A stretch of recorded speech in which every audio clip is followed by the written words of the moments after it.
Hi, അസ്സലാമു അലൈക്കും, നമസ്കാരം. ഇന്ന് ഞാൻ വീണ്ടും ഒരു ജ്യൂസിൻ്റെ റെസിപ്പി ആയിട്ടാണ് വന്നിട്ടുള്ളത്. ഇത് എൻ്റെ ഏറ്റവും ഇഷ്ടപ്പെട്ട ജ്യൂസുകളിലൊന്നാണ്, അതായത് ഒരു ക്യാരറ്റ് ജ്യൂസ്. ഈ ക്യാരറ്റ് ജ്യൂസിൽ ഞാൻ ഒരു ഇൻഗ്രീഡിയൻറ്റ് കൂടി ചേർക്കുന്നുണ്ട്. അതും കൂടി ചേർക്കുമ്പോൾ നമ്മളുടെ ക്യാരറ്റ് ജ്യൂസിൻ്റെ ടേസ്റ്റ് ഇരട്ടിയാവും. ആരോഗ്യത്തിനും സൗന്ദര്യത്തിനും ഒക്കെ വളരെ നല്ലൊരു ജ്യൂസാണ് ഈ ക്യാരറ്റ് ജ്യൂസ്. അപ്പോൾ ഞാനിത് എങ്ങനെ ഉണ്ടാക്കിയെടുത്തിട്ടുള്ളതെന്ന് നമുക്കൊന്ന് നോക്കാം. അപ്പോൾ ഇത് ഉണ്ടാക്കാൻ വേണ്ടിയിട്ട് ഞാനിവിടെ ചെറിയ 4 ക്യാരറ്റാണ് എടുത്തിട്ടുള്ളത്.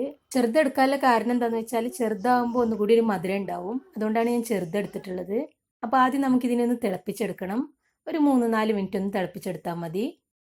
ഏകദേശം ക്യാരറ്റ് കുക്കായി വന്നിട്ടുണ്ട്. ഇനി നമുക്ക് ഫ്ലെയിം ഓഫ് ചെയ്യാം. ഇനി നമുക്കിതിലെ വെള്ളമൊക്കെ കളഞ്ഞിട്ട് ഇതൊന്ന് തണുക്കുന്നത് വരെ വെയിറ്റ് ചെയ്യാം. ഇപ്പോൾ ക്യാരറ്റ് നന്നായിട്ട് തണുത്തിട്ടുണ്ട്. ഇനി നമുക്ക് ഇതൊരു മിക്സിയുടെ ജാറിലേക്ക് ഇട്ട് കൊടുക്കാം. ഒരു 1/4 കപ്പ് പഞ്ചസാര ഇടാം.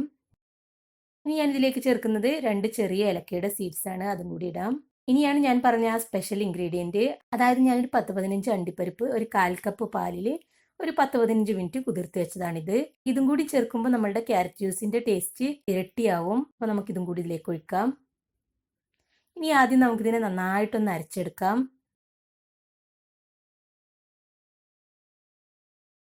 ഇപ്പോൾ ഇതിനെ നന്നായിട്ട് പേസ്റ്റായിട്ട് അരച്ചെടുത്തിട്ടുണ്ട്.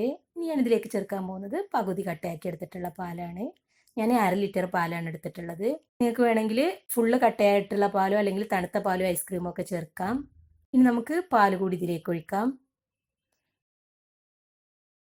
ഇതിനെ നമുക്ക് നന്നായിട്ടൊന്ന് അടിച്ചെടുക്കാം.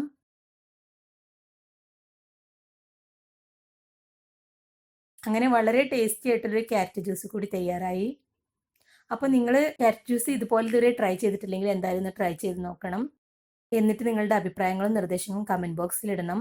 നിങ്ങൾ എൻ്റെ ചാനൽ ആദ്യമായിട്ടാണ് കാണുന്നതെങ്കിൽ സബ്സ്ക്രൈബ് ചെയ്യാൻ മറക്കരുത്. പിന്നെ നിങ്ങൾക്ക് എൻ്റെ അപ്ഡേറ്റ്സ് സ്ഥിരമായിട്ട് വരുന്നില്ലെങ്കിൽ ബെല്ലൈക്കൺ പ്രസ് ചെയ്തിട്ടുണ്ടോ അല്ലെന്നൊന്ന് ചെക്ക് ചെയ്യണം. അപ്പോൾ വീണ്ടും ഒരു റെസിപ്പി ആയിട്ട് വരുന്നത് വരെ താങ്ക് യു ആൻഡ് ബൈ.